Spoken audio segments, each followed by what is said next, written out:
You know, people often ask me what the worst RPG I've ever played is. Now, I've always had a few that I just can't stand, but there was never really a single worst of all time title for me. This all changed yesterday. Guys, I think I found it. I think I just played and completed the worst RPG ever. The game is called Eternal Quest, a title published by Midas Interactive, who are known for bringing budget garbage titles from Japan straight to us. Before I get into the review, I think I need to provide some context. I owe it to myself. I was hunting around for games on eBay trying to boost my PS2 RPG collection, and I came across a title going for just over $8 Australian.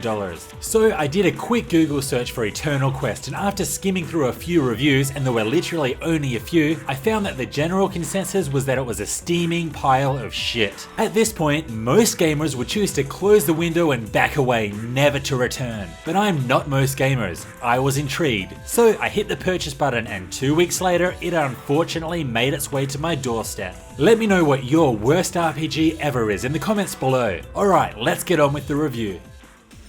The story. Where do I begin?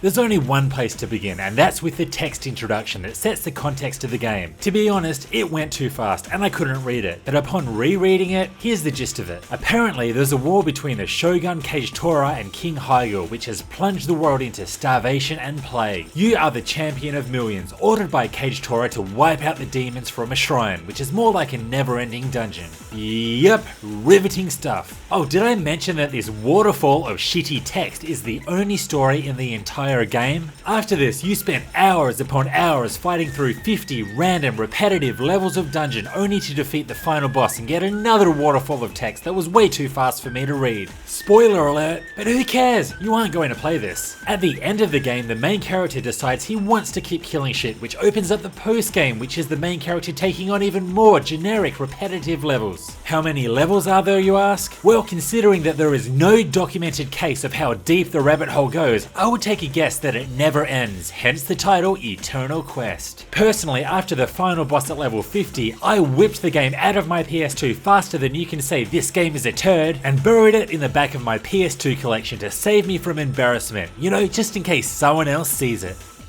So, now we know why they called the game Eternal Quest, but I have a better name for the title: Disco Rave Ninja Party. I do not think that there could possibly be a better name to sum up the style of this game. For some strange reason, the developer thought it would be a good idea to mix a ninja with techno dance music and bright multicolored stages. These stages are often bright and filled with all of the colors that shouldn't be there. The visuals also look ridiculously bad for a PS2 title. I guess we know where they didn't spend their money. And to make things worse, the dancey music is absolutely horrendous and repetitive. But let's keep this one between you and me. I actually found one of the techno tracks to be quite catchy, you know, in a let's pop some pills and rave until the sun comes up kind of way. I do not endorse the use of drugs, but I wouldn't blame you if you popped a few eckies while playing through this shit.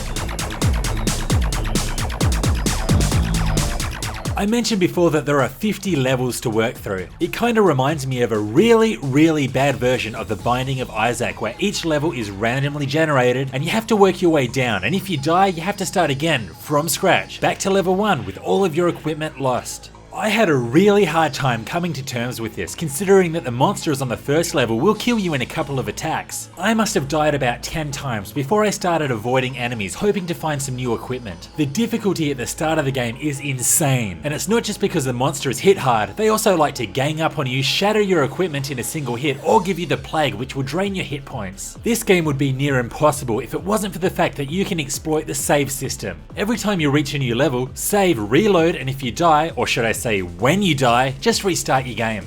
The battles themselves are perhaps the worst part of Disco Rave Ninja Party, which is saying a lot. It's kinda like being the worst player in the New York Knicks. Every time you move, the enemies move at the same time, meaning that you can just stand still and think about what to do. When in battle, you can hit circle to attack, and that's about it. Attacking enemies diagonally is also a bitch, as it's very difficult to get the analog stick pointing and staying in the right direction. This caused me to attack empty spaces countless times. There is an option to defend, but this never reliably worked for me. My character auto-defended just as much as he would have if I pressed the defend button. There's also a duel that you can charge up through killing enemies and unleash for massive damage, but I never really needed to use it. Acquiring better equipment is the best way to make yourself stronger. There are a few weapon types that offer some variation in combat. Unfortunately, these break after a bit of use, so you have to keep some spares in your inventory. In fact, managing your items and equipment will always need to be considered, as you can only hold 24, forcing you to frequently drop unwanted items.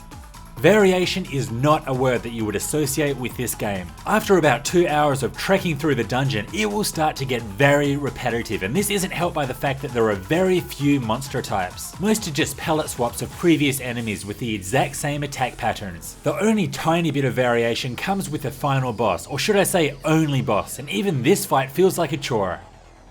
There is one thing that Disco Rave Ninja Party does differently to other titles, and that is the ability to reverse status effects. Bad statuses have the potential to absolutely destroy you, but through eating some weed, you can reverse the effects. For instance, I was hit with a plague, which caused my HP to rapidly decline. Through eating some weed, these effects were reversed, which meant that my health rapidly increased. I got to the point where I managed to make a few bad statuses beneficial, and this made the game so much easier to complete. By this logic, eating some weed would probably reverse the effect of playing this horrible RPG, making it the best RPG ever. Again, kids, don't do drugs.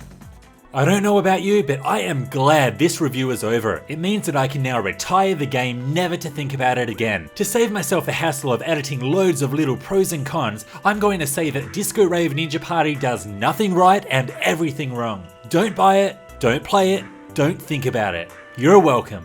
I'm curious to know, has anyone actually played this game or even heard of it? What did you think? Worst RPG ever? If you haven't played this, what is your worst RPG? Is it as bad as this looks? Let me know in the comments. This was Hellfire RPGs, thanks for watching. Stay tuned for more RPG videos coming soon. See you next time.